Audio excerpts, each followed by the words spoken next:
Who walks into a gym full of black belts and keeps his composure? A man who's been through battles that no dojo could ever replicate. Imagine a single dad, a veteran, stepping into the echoing silence of a martial arts hall. Not for glory, not for fame, but because life had forced him to fight every single day. This isn't just a story about fists and kicks, it's about heart, scars, and a truth hidden in ink that could freeze even the toughest warrior in her tracks. If this pulls you in, don't forget to like this video and subscribe, because what you're about to hear may change how you see strength forever. It started with a challenge he never asked for. The man's name was David, a former soldier and now a father raising his little girl alone. He carried the weight of responsibility like armor, but behind that armor was exhaustion. Bills piled high, late shifts at work, and the constant ache of wondering if he was enough for his daughter. One evening, he walked into a local dojo not to prove himself, but to give his daughter a glimpse of discipline, respect, and focus.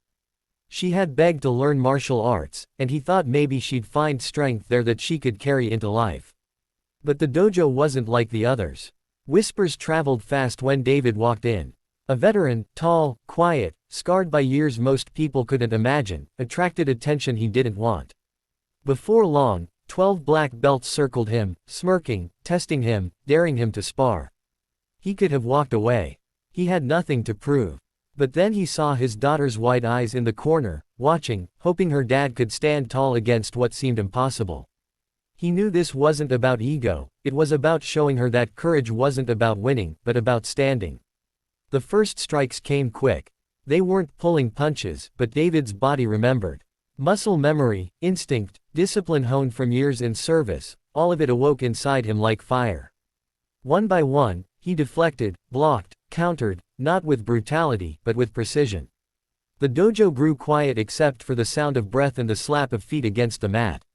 The 12 black belts began to realize this wasn't an ordinary man, they were testing someone forged in a crucible far harsher than their training halls. Then she walked in, a woman in sharp uniform, presence commanding enough to silence the entire room, the SEAL commander. Her eyes were trained to spot strength, weakness, and truth in seconds. She leaned against the doorframe, watching, arms crossed, as David maneuvered like water, taking no glory, only control. But when the spar ended and his sleeve slipped, revealing a tattoo running across his arm and shoulder, she froze. The ink wasn't just art, it was a symbol only a handful of warriors in the world carried.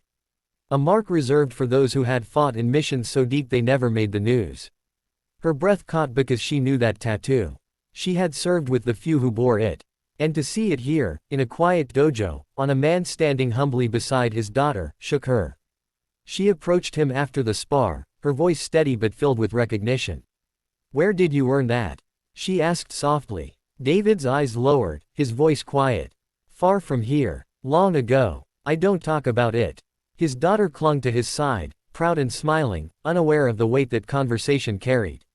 The commander nodded, respect flashing in her eyes. She didn't push further, she didn't need to. She knew the truth. Word spread in whispers, but David never let it change him. He wasn't interested in status or recognition. All he cared about was raising his daughter with strength, love, and honor.